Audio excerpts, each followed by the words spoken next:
You're listening to episode number 30 of the Nightingale podcast. In this week's episode, we are joined by a special guest, Travis Hornsby, a chartered financial analyst. We are diving into the topic of student loans. Pretty much everyone in healthcare at some point probably has to take them out.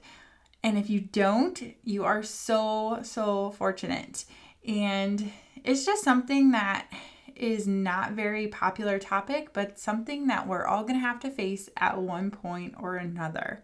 So if you're not listening for yourself, you better be tuning in for a friend, because student loans are something that are a burden to so many people. To give us a little bit of a better idea about the actual numbers, I thought it'd be fun to do a little bit of a poll on the Nightingale podcast Instagram page, and here are the results. So the first question I asked was, how many of you have student loan debt?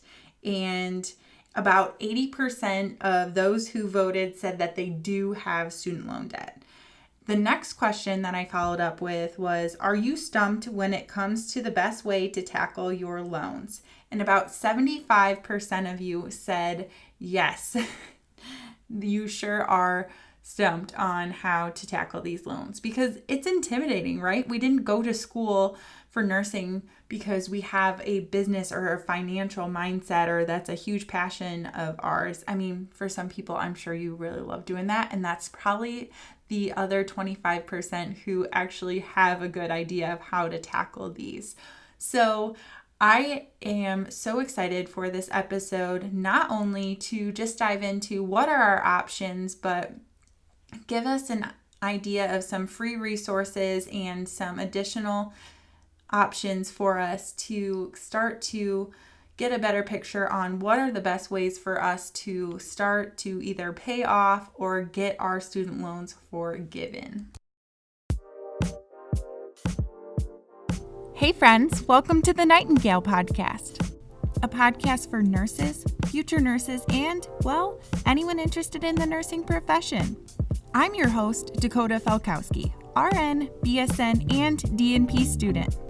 Join us each week as I interview nurses from all areas of the nursing profession to uncover nursing opportunities that you may have not known even existed. You can expect to be inspired and maybe even a little bit motivated. The goal of the Nightingale podcast is to encourage you to think outside of the box, step outside of that comfort zone of yours, and reach for a fulfilling and unique nursing journey. So let's dive in and check out this week's guest. You never know, they may just have your dream job.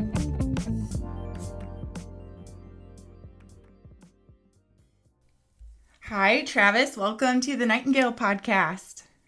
It's great to be here, Dakota. I am so looking forward to our conversation because you are going to chat a lot about something that is so important to so many of my listeners, which is student loans. They come with nursing, they come with the healthcare profession. So this is going to be a great topic for today's podcast. I would love to kind of get started though by you just telling a little bit about yourself, how you got into this space, and just what you offer as part of your business. Yeah, sure. So my wife went to medical school, and that usually comes with a lot of debt, right? Yeah. And I should say, too, that my mom is a nurse, my cousin is a nurse. We have a lot of nurses in the family, too. So the medical field is well represented in my family. But my mom was a nurse that entered the workforce in the 1980s. And, she's been doing it for 30-something years. She just retired. And when she went to nursing school, she could go for like $1,000, right? Like, it was so cheap. The hospital was like, oh, like, we'll give you like 100% of your tuition reimbursed because it's literally like such a small percentage of your salary. Like, why not? And so it was just a totally different world where becoming a nurse was just so much cheaper back then than it is now. And then medical school was way cheaper than it is now. And so then I was really lucky because I went to college and came out without debt because I tried to get a bunch of scholarships, and I didn't end up going to get a graduate degree. But my wife obviously had a lot of debt, and so I thought, well, there's got to be a way to pay this back. We'll just probably pay it back directly and try to get it as fast as we can, right? That's kind of how most people pay back their debt is they listen to one of these, radio shows that's like, get rid of your debt, as fast as you can. And it's motivating. So that's what we thought we were going to do. But then we started running numbers, or I did, because I was a bond trader. And then I realized, wow, this is a lot more complicated than I thought. Because, credit card debt doesn't just get forgiven, right? Like mortgage debt doesn't just get, erased, like with some special federal program. But student debt can. And, your mortgage, like, yeah, you might refinance a mortgage, but there's all these costs associated with it. And so you might kind of think that it's not applicable to you, and interest rates are already pretty low, so it's hard to get a better deal. But with student loans, like, the government gives you higher interest rates, and then you can refinance and get a lower interest rate. So the situation is just really complicated, and I basically helped 10 of her friends, Christine's friends, and those 10 friends turned into 1,000 friends, and now about 2,200 friends. So that's the number of folks that we've advised so far, about a little over $500 million in student loan debt. Wow. And so what is the name of your business? It's called Student Loan Planner, and we have a website, studentloanplanner.com, that actually has a whole bunch of resources for nurses, nurse practitioners, CRNAs, basically anybody listening to your podcast. We've written something specifically for them. And it's got a lot of free resources and calculators and tools that you can use to figure out your own repayment strategy. Or if you just prefer to hit the easy button and make sure you're not missing anything, we also help people with paid plans that are a few $100s, depending on the amount of debt that you have. I love it. And you know what? Before we started recording, I just downloaded. You have a podcast too. Tell us a little bit about that. I do, and that's terrible. I don't talk about that enough, because I think it's really a great way to get free advice. It's the Student Loan Planner podcast, and whether or not you're interested in learning more about PSLF, like public service loan forgiveness, or how do you invest when you have a lot of student loan debt, or maybe you just want to know that there's other people out there like you that have a lot of debt, and it's not just you, and you're not crazy, and there's a whole bunch of other people with the same problem. We just focus on people's lives that are going through that. They're trying to start families, buy a house, establish themselves in their career, go on, nice vacations, and have a solid financial future regardless of what they owe from their educational debt. So Student Loan Planner podcast, definitely check that out if you love listening to podcasts and have a lot of student loans. Perfect. I think this is such an amazing opportunity too, because we typically in the medical profession, we think so much differently, obviously. So it is so nice to have you have this background of just personally having your wife be a physician and just having gone through all of this on the medical side, and really just relating to people who go in and just, you have to have all this student loan debt to get through it typically. And then you really don't have that financial background to be like, what's next? Like, what do I do? Yeah. And that's the thing, is nurses are some of the best human beings on the planet, right? Because my mom is a nurse, and I know what nurses are like, because she would, have me come up a lot growing up to like the break rooms, and, on the holidays, like they would throw, little holiday parties and have families bring in food, for all the folks working, Christmas or Thanksgiving, right? So I know that finances are sometimes an afterthought, compared to, the patient care that you're focused on. But it's so important that nurses learn this stuff, at least know it well enough so that they can have secure financial futures, and not, kind of fall prey to some of the high commission, high fee, financial advisors out there. Yes. And I know personally, so we were chatting before we got started, that my husband and I both just graduated. And actually last night we just completed our exit stuff for our student loans. And so it's something that I just had this realization last night, that you're going through school, you're just piling on the debt, and you don't think about it while you're in school. You don't really see that big number until the very end. And it's super overwhelming. And so I just think that this is something for people who are starting to pay back their student loans. This will be applicable. And for those who are listening who are in school and starting to rack up that student loan debt, just what can I do right now, or what can I expect after graduation? Yeah, I think that there's a couple different options that you could use to pay back your loans. Some employers might have some sort of reimbursement programs. There's also great programs through the military. If you don't mind serving the country, you'll get a lot of your debt paid for if you decide to go through one of the armed service branches. I would definitely talk to, recruiters ahead of time before going into school, especially for an advanced degree. If you are interested in getting that paid for, that's certainly an option to consider. I'll say that if you're in school, generally speaking, I recommend that people take out only federal student loans, which are Stafford loans, because of the fact that Stafford loans are eligible for all the different forgiveness programs. And there's some nursing programs out there that'll ask you to take out Grad Plus loans. A lot of these programs tend to be accelerated programs into nursing, or master's programs or, nurse practitioner or CNRA type programs. So this Grad Plus debt is also federal debt. And even though it looks like it's really high and very costly because of the interest rate, I actually suggest that most people just worry about taking out mostly all federal debt and don't stress too much about the high interest rate, because that interest rate's scary, but there's all kinds of forgiveness programs that you can use to pay less than what the stated interest rate is. So for the person who's in school now, I would say don't stress, focus on graduating, focus on getting your degree, and take out what you need, but don't take out way more. Yes. And it's so tempting to do that. So let's chat about what is like the major federal student loan forgiveness program. Yeah, so the number one forgiveness program that almost every nurse should actually be eligible for is something called public service loan forgiveness. This program, you pay for 10 years based on your income, and at the end of those 10 years, you have your loans forgiven tax-free so long as while you were making those payments, you worked at a qualifying not-for-profit or government employer. So the nurses that I know, the only ones that don't qualify would be people who work part-time, in other words, less than 30 hours a week, or nurses that work for a for-profit hospital system or a for-profit, nursing home, for example. So if you do work in the private sector, where your paycheck is coming from a for-profit group, or you're not full-time employee, either one, then this public service loan forgiveness program would not apply to you. But the majority of nurses tend to work in settings like a huge not-for-profit hospital, right, or the VA, or something like that. So the 10 years don't have to be consecutive either; they can be cumulative. So say you decide to take a year away to, focus on your family or something, or you want to travel for a bit or whatever it is, you can pick right back up where you left off on your 10-year countdown.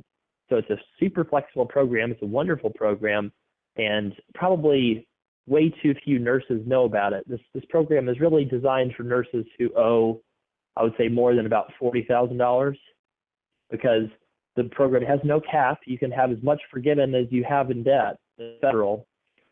So this is really something that every nurse should know about coming out of school.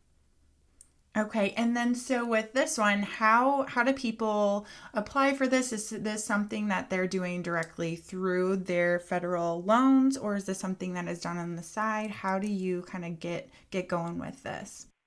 Yeah, there's something called the PSLF ECF, like Elephant Charlie Factory, and ECF, what this is if you Google that, you'll find this application, and you can literally send that in, and they will tell you within a few months whether or not you qualify and how much payment credit that you have.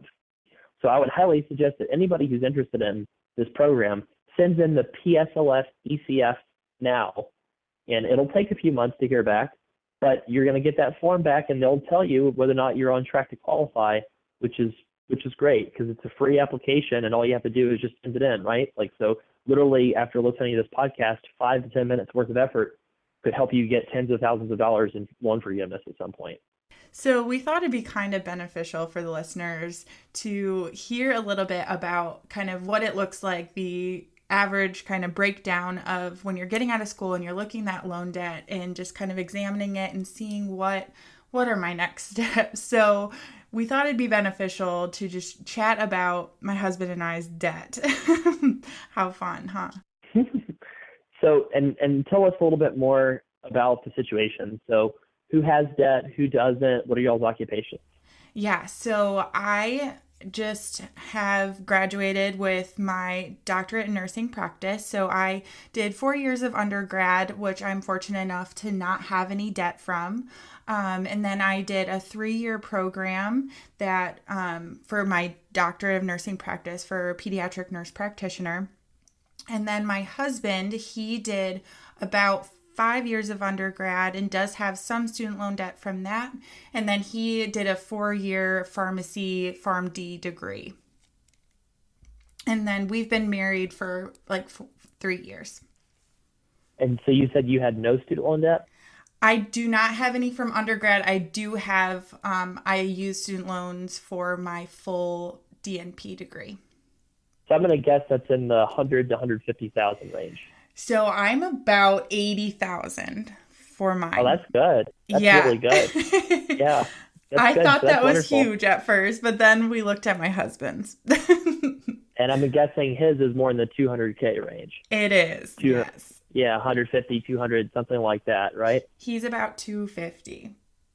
Yep, that's typical. So pharmacy school, right? 4 years. A lot of them are private universities that have opened up in the past 10 years. That's not at all uncommon. So your situation is typical for a nurse practitioner, CRNA. It's interesting. Like, it seems like a lot of nursing professionals kind of tend to marry other people with debt too, Yeah. or other professionals, because you're highly educated, and highly educated people tend to marry other highly educated people. So sometimes that results in two people having debt. And when you get married, the good news is that you get to plan together, right? The bad news is you have to plan together. Right. So if you were just having that only 80K in debt, are you working at a not-for-profit or a for-profit entity? I am working not for profit. Not-for-profit. So, like, nurse practitioners, it's not all at all uncommon to make over 100,000 a year, right? Like 100, 150 maybe, or 120, something like that. Is Right. that kind of the income range that you're in? Yep. Yeah. So, and then for pharmacists, actually, I would guess that your husband's making less money than you. So yeah, so he actually is doing a residency program for pharmacy. So this first year he will be making like a fraction of a normal pharmacist's wage. Yeah, and even when he gets out, if he goes is his plan to go into hospital pharmacy, or what is his plan? It is. Yep. Yep. So a lot of those hospitals are not for profit too. So it sounds like both of your situations, you're, potentially eligible for public service loan forgiveness. The kind of catch is, if it was just you with just the 80K, then you would be required to make payments that would be about 10% of your income, and they're subject to a cap if you make too much money.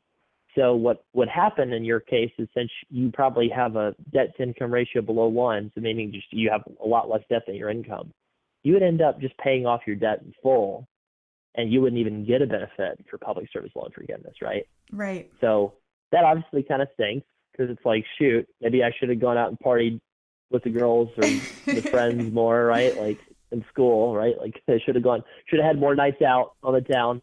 Yeah. But that's actually not the case because of the way this program works. So you have 80K, I'm assuming it's all federal debt. Yes. So a lot of people would be really tempted to refinance their loans in your situation, but that would be the wrong thing to do, because when you both have debt like this, what they do for married couples is they kind of look at the debt combined. So they look at the debt 250K plus 80K, it's about 330 in total. And then what they do is they then take your income. So let's say your income is 140, for a pharmacist residence. That's 140K of income. And what they're going to do is they're going to look at the total debt, 330 in your case, and the total income, about 140, and they're going to calculate a payment overall, right? If you're filing jointly for taxes. Okay. So your payment combined should be something in the $1,000 a month range, because they give you a little bit of a deduction too. So your combined payment would be about $1,000 something a month. The next thing that they do is they split that payment proportionately based off of the size of your debt. So about $700 50 or so would go towards your husband's debt, and about 250 of that payment would go towards your debt. At least that's the way it's supposed to work. Sometimes the loan servicers mess it up and you have to challenge it, but that's the way that the rules are written. What that means is if you were single, you'd be having to make payments of maybe like $800 a month, and then you just pay your debt off in full, so you would just refinance. Okay. Right? But because of the fact that married such a wonderful man, you get to pay like a couple hundred a month probably, or 300 a month or something like that instead of 800 because of the proportional split on your payments. So is this something that when we're getting started that do they automatically know that you're married and this is how it's going to be set up, or is this something that you have to we're not consolidating our loans in any way?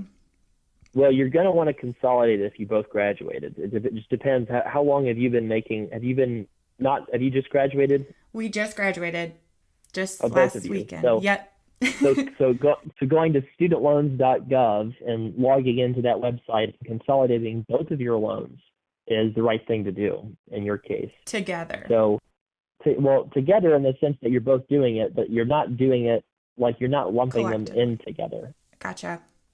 So that's something that hasn't been around for a long time. Basically, they used to let couples do that, but they didn't pass a law to undo it in the case of people divorcing. Right. And so I've got these cases where people call up and they're still having to make joint payments on these loans with their ex-spouses 10 years after a divorce. Oh my gosh. It's really terrible. It's like just a classic case of like, wow, like Congress like really screwed up with this law. Like, but luckily they don't do that anymore. The only thing that you can't even do it if you try, so that's good. So you can't hurt yourself.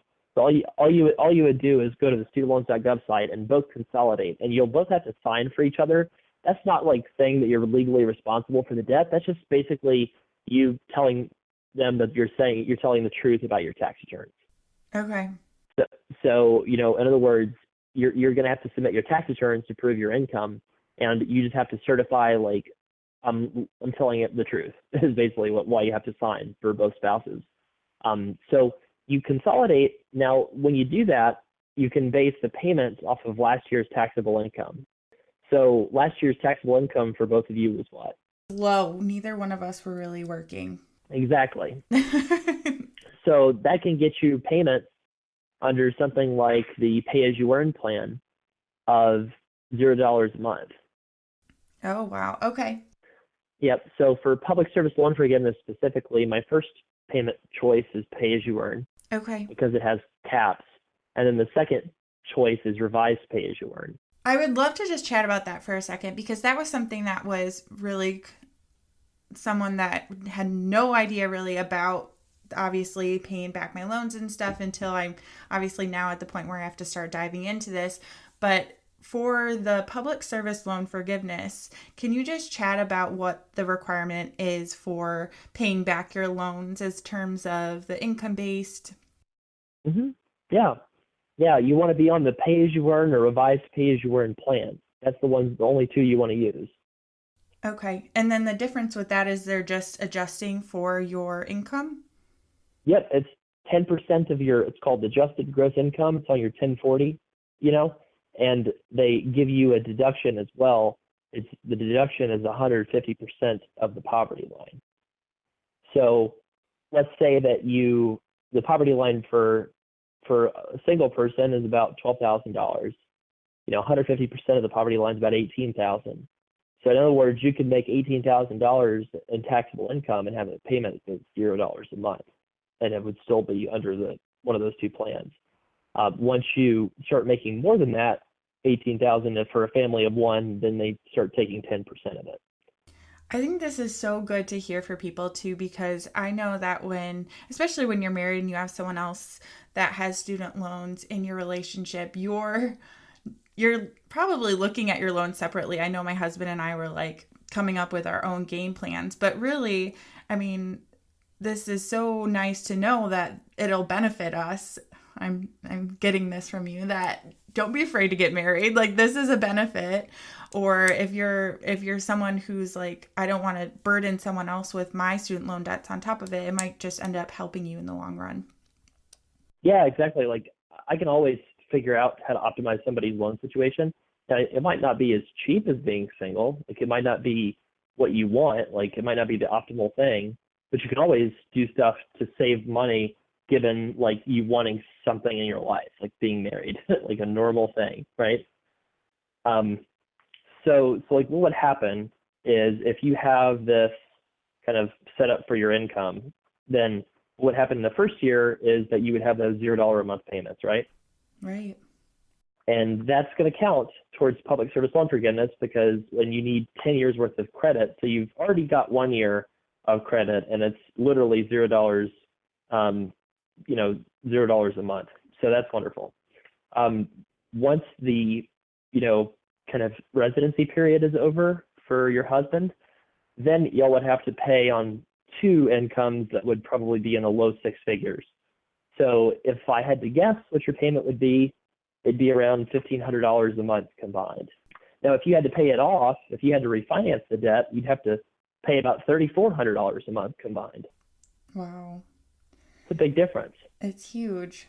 Now, for the example that I'm kind of thinking about, over 10 years, I just did a little estimate. I just put this into my calculator. This is actually available for free on the website. But I punched in just an estimate of your numbers. So over 10 years on your $330,000 of debt, you would pay about $180,000 on your loans over 10 years, and about $377,000 that would be forgiven after 10 years. Wow. That is like unbelievable. Friends, starting a new position is scary. It's frightening, it's overwhelming, it's exciting, it's all of the things. I know, I've started many new positions in my time as an RN. But really, it doesn't have to be as difficult as we try to make it. Through these experiences, I have gathered 5 tips to starting a new position and making that transition as smooth as possible. I have created a free guide for you as my listeners to make this transition as seamless as possible and allow you to really excel in your new position. So if you recently started a new position, you are going to start a new job, or you know someone who's going to start a new position. I mean, come on, you have to fall into one of those 3 categories. Then head on over to thenightingalepodcast.com to sign up to receive your 100% free copy of the 5 tips PDF. I'm here to support you through all your new ventures in your careers, and I believe these 5 tips are going to do just that. So head on over to thenightingalepodcast.com after this episode and download your free guide. I mean, come on, what do you have to lose? Now you might say, like, what? Wait a second. Why did I pay 180 and the debt that was forgiven was more? Yeah. Right? So the reason for that is because your payments are not even covering the interest in the first several years. Mm-hmm. So the loan balance grows, and then your payments that are so low that they still don't really fully cover the interest, so the debt continues to grow. Okay. So that's why. So one of my big concerns with my husband and I have been chatting about the program, and one of my big concerns, and I think this is a concern for a lot of people, is we've heard just you have to be on top of things with it. And just my concern is this program ever going to go away? Like, are we going to get to this 10 years and we have accrued all this interest and then they're like, oh, the funds aren't here. We're not offering this anymore. Is that something that we should be worrying about? Yeah. So there's been a little bit of a misleading headline running around that says 99% of people aren't getting it, and there's stuff out there in the media like that. So the reason for that is this program was really not well designed in the first 3 to 4 years of its existence, from 2007 to 2010. So 10 years after those 3 years is basically now. And so you're seeing a massive number of people get rejected because the kind of loans that you have to have is federal direct loans. And a lot of people had non-qualifying loans from before 2010. So that's why they're getting rejected, is because nobody had the right kind of loan until really 2010. So first off, don't let the media scare you. That's my first tip, is that a lot of this stuff is like people that don't understand the program writing about it. And the other thing I would say is if the program does go away, it's probably a 5% chance. It's very, very low because there's $100 billion that's been approved for the public service loan forgiveness program already. $100 billion for 1 million borrowers. So that's the number of people that are already certified for it. A program with that many people depending on it is not going anywhere from a political standpoint. Yeah, I think there would be some issues. Yeah, I mean, there'd be, you don't want your, as a congressperson, right? You don't want your nurse and doctor that's treating you to find out you were the one that was the deciding vote to, repeal public service loan forgiveness, right? I mean, maybe they'd just let you die. I'm just kidding, but but in all seriousness, like it's a very low probability it goes away. But here's the thing: if it does, it's actually not nearly as big of a risk as people think, because there's other forgiveness programs that you can use, for one, and second, two, the worst case scenario is that your debt grows at a simple rate of interest. It doesn't compound. A lot of people don't get that. Student loan debt does not compound if you're on an income-driven plan. It grows just linearly. So worst case scenario, you pay an extra 2% per year in interest while you're waiting around for the 10 years to see if this thing happens. So yeah, 2% on, $300,000 is $6,000 a year in interest, right? Mm-hmm. So that's $60,000 that you're risking over 10 years by going for this program. But the problem is it would be pretty dumb to worry about risking $60,000 when you could risk $370,000 if you end up being wrong, that PSLF does end up being a thing. Right? So there's a way to protect against that. So one example would be to save for retirement. So I pretended for a moment that you would both have access to a 401k or a 403b plan, right? Yep. So this is something like, that everybody has at hospitals, and not a lot of people understand how to use it. Most people sign up for the match, and that's it. Mm-hmm. But what people don't know is you can contribute more than the match. So instead of doing, 4%, you could do 20% of your income, or you could do up to $19,000 per year. And that $19,000 contribution actually lowers your student loan payments, because remember I said that they take a percentage of your taxable income. Yeah. So for example, if you maximize your retirement plans, both you and your husband, over the PSLF period in question, I said that you would pay $180,000 over 10 years, right? Right. So over 10 years instead, if you maxed out your retirement plans, you would pay $140,000 instead. Wow. So you saved $40,000 in loan payments. If you maximize your retirement plans, let's just, to keep the math easy, it would be a little different because you wouldn't max it probably while he's in residency. Mm-hmm. But if, you just pretend that you're making enough to max it for all 10 years, that's $19,000 per year times 2, which is $38,000, and then multiply that by 10, that's $380,000. It's huge.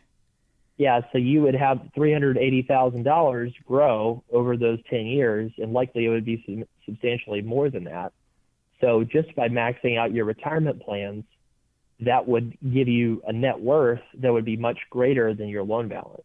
That's so beneficial to hear too, because that is, I think, one of the biggest debates that goes on in your head when you're looking at this stuff is, do I pay it off as fast as possible, or do I save that money and put it in a retirement or some sort of savings plan? So I love that you're touching on this, because I think this is what is the big debate in everyone's head. Yeah, so the reality here is you can pay, like I said, $3,400, right, to pay your loans off over 10 years. That's one option that you have. Or, that retirement contribution, it's about $3,000 a month, which seems so high. Mm-hmm. But what state do you live in, Dakota? Illinois. Illinois. So Illinois just raised its income taxes, or they're about to, I think. Mm-hmm. And 5-6%, I think, is their tax rate. So, like, say you live in a state where you get a tax deduction for your retirement contribution.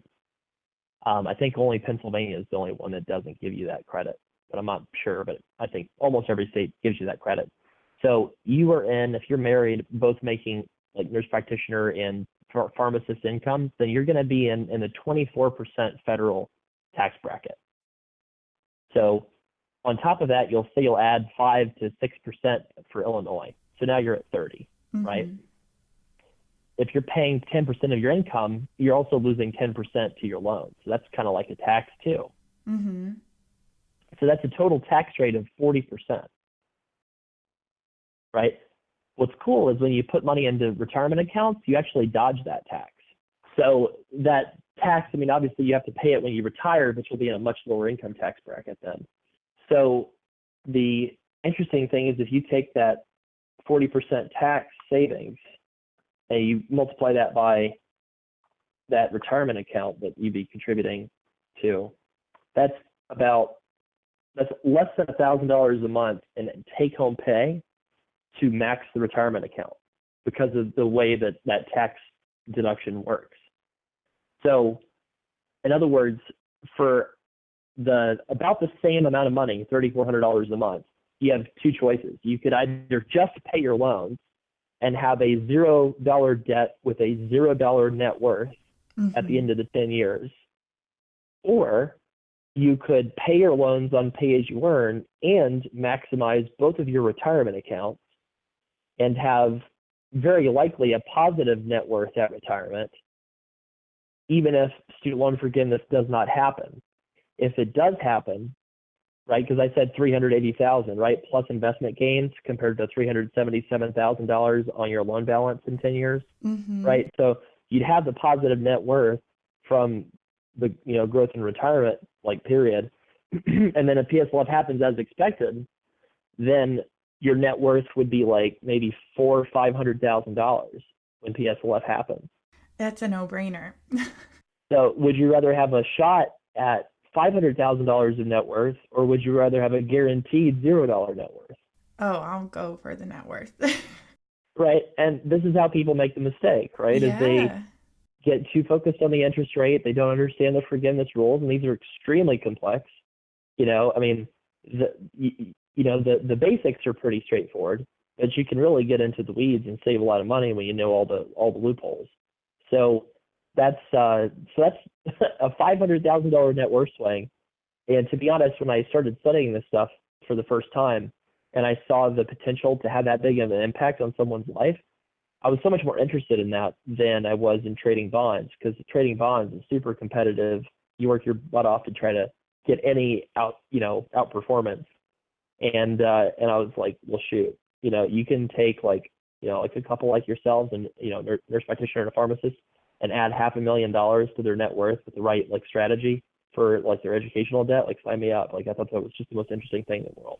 It's amazing. And it's so, like you said, I mean, we're just a profession that's obviously giving back to other people. And I know I had this just awful feeling in my stomach last night seeing our debt combined. And it's just kind of like we went from being so excited with this graduation and just celebrating, and you're excited for this future career, and then just to see that, it was just like a total switch for me. So this is so good to hear that it's worth it. It is going to pay off. It's not something that people should be swaying away from going back to school, because I know that is another thing too, that there are people who have large student loan debts from undergraduate, and they have this desire to go back to receive a graduate degree, but they're reluctant to do so because of that previous debt. Yeah, and can we talk about a little bit about other programs besides public service loan forgiveness? I would love that. Yeah, so besides the military programs, which there's a whole bunch of them, and I would just contact a recruiter if you're interested in those. There's also something called the Nurse Corps program, the Nurse Corps loan repayment program specifically.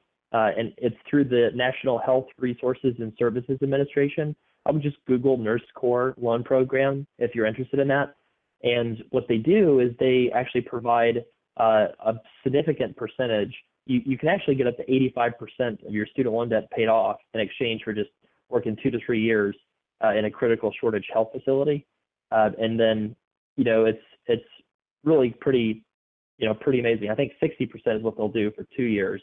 And there's some criteria. There's a competitive application, so you have to check that out. But that's an option if you don't want to do that public service loan forgiveness, or maybe you only owe $40,000 and you're like, well, that program might not help me as much, or I only owe 20,000 or 30,000, right?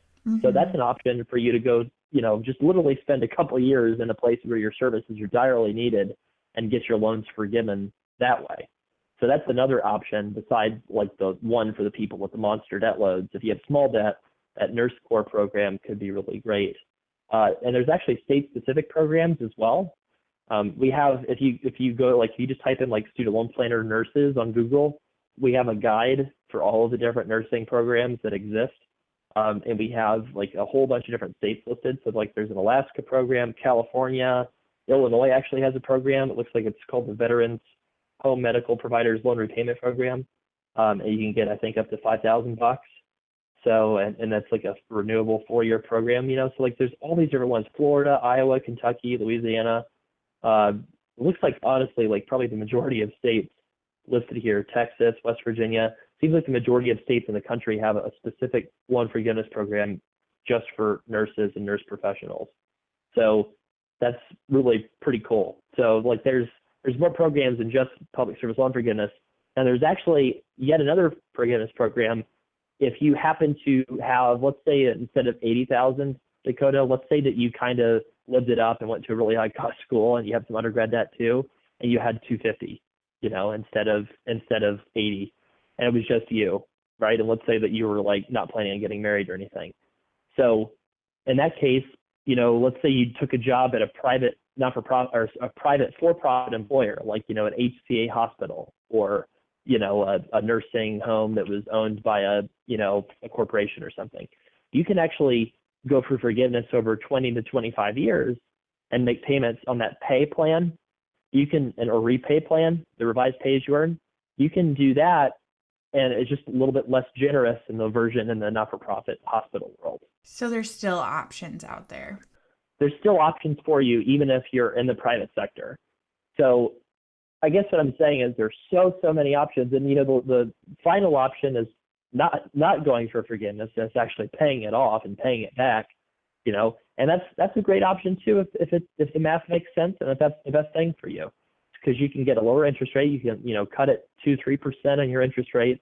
You can save money on interest that'll go directly into principal and get you out of debt faster. So if folks need to refinance their debt, generally I tell people you need to be in the private sector to do that. Our site also has cashback bonuses because we take lower commissions than any other site. So we take lower commissions so that we can turn around and give people cashback bonuses for refinancing their loans. So you get anywhere from $200 to $750, when you decide to refinance your loans and go through with it, plus the impact, which is most important, of the lower interest rate.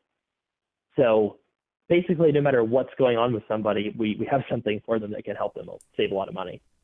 That's awesome. I want to chat real quick about just what can you do while in school for your loans, and is there any tips that you have for people who are currently still accumulating those loans? Sure. There's a site called youneedabudget.com.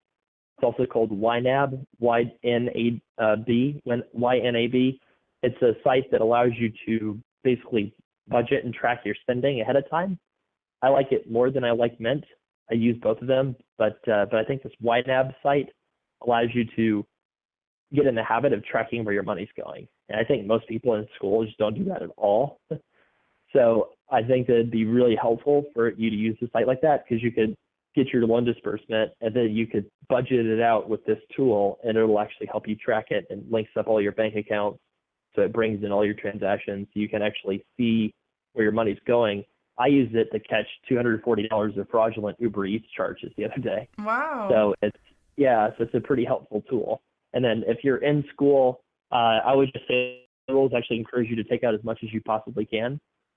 So I don't want to tell anybody to do that in school, because it's, that wouldn't be good advice to say just go take out as much debt as you can and, put it in the stock market, because that's what the rules incentivize. So I'm not telling people to do that, but I'm saying, don't beat yourself up. Like if you have to go on a vacation, or you want to go on a family trip, or, something like that, don't avoid that just because, you want to take out less debt. Because the reality is you're $80,000 of debt. to be honest, that could have been 150,000 and it would have made the cost of your repayment the exact same. Yeah.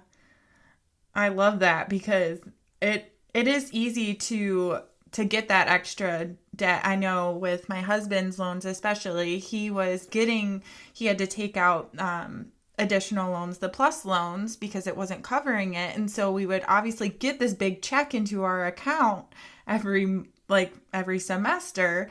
And I would be like, give it back, and just stressing about it, which sometimes we didn't because it does get to a point where you can't work. And so using that money for living or whatever really is what it's made for. So I love that permission not to feel guilty about it.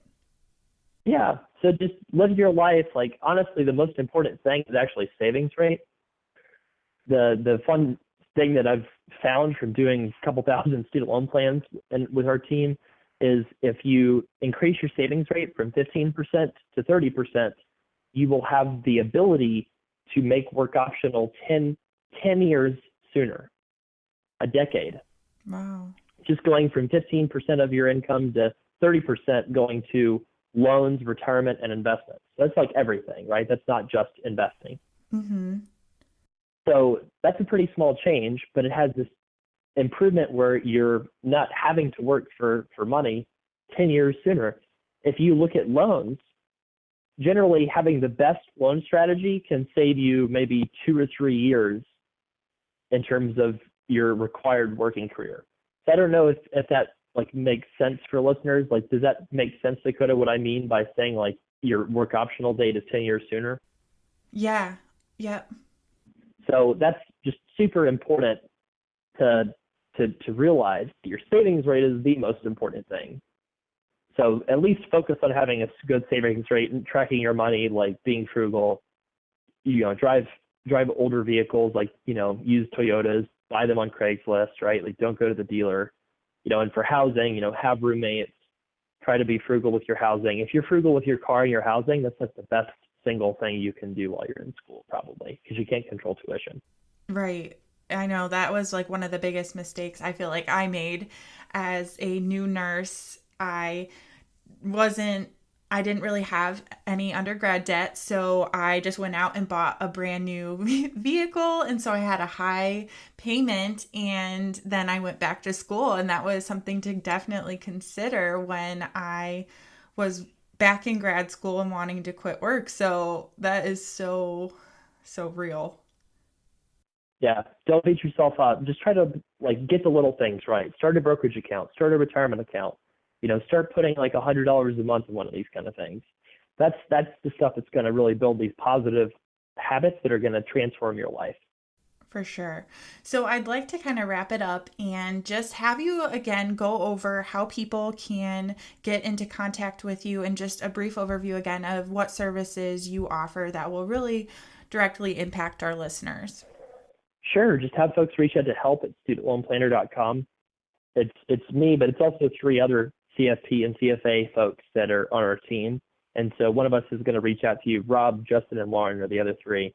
One of us will reach out to you and just tell us as much as you can about yourself. We're not trying to make money to make money. We're trying to help you. So if we think that you're a really obvious refinancing case, like you don't need to pay us, like we'll just tell you go to this site and try to apply a bunch of places, and we'll give you an idea of how to get the best deal. But if you do not have a very clear refinancing situation, then we'll also tell you that we think that you should book a consult with us and get a custom student loan plan. And that's, basically it's $300 to $600 depending on how much debt you have. And about 90% of our clients save a projected 5-figure sum just by, example, talking to you about some of the strategies that you would use to maximize public service loan forgiveness, right? Yeah. That's like hundreds of thousands of dollars in savings right there. Yeah, and it's important to realize that you're not doing yourselves any favors by ignoring this debt or just pretending it's not there and just paying that standard payment. There's big options, so that's such a small price to pay for how much savings that you could potentially get from it.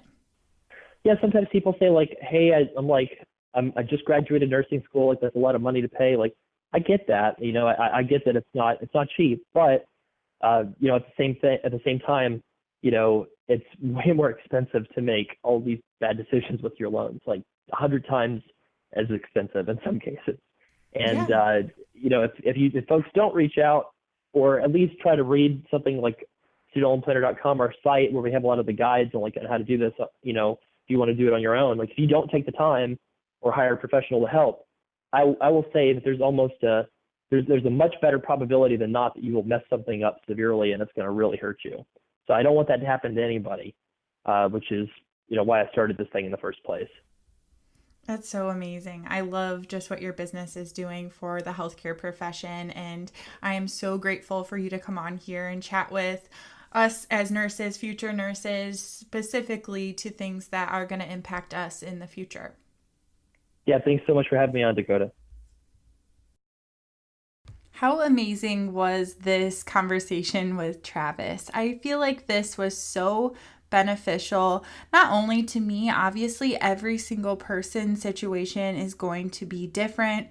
We all have different amounts of student loan debt. We have different types. We have different situations as far as partners and spouses that brings a whole different dynamic to the situation. But I just love that we were able to dive into some information about student loans that is so relevant to everyone in the healthcare profession. And it's just a great way for us to start to look at what options there are out there for us, as well as just give some free resources that are available for you to kind of dive in and see what your options are. If the public service loan forgiveness is not for you, that's all right, because he talked about a lot of other different options that are available. And the thing I love is that he has offered some amazing free advice. And if you do need him, he is available at a more personal level as well. If you found this episode beneficial, or you were listening and you had a few friends or family members that came to mind, please share it with them and spread the word about this episode of the podcast. And as always, if you are loving the Nightingale podcast, I would so appreciate you leaving a rating or a review and just spreading the word about the podcast to your friends and family. Make sure you're checking out the show notes for the episode to get a detailed list of all the free resources that he has shared with us today. Thanks for listening to this week's episode of the Nightingale podcast. If you enjoyed this week's episode, make sure you subscribe so that you are getting weekly notifications when the new episode comes out. And while you are there, I would really appreciate you leaving a review, and maybe your review will be featured on an upcoming podcast. You can check out all episodes at thenightingalePodcast.com or on Facebook at The Nightingale Podcast.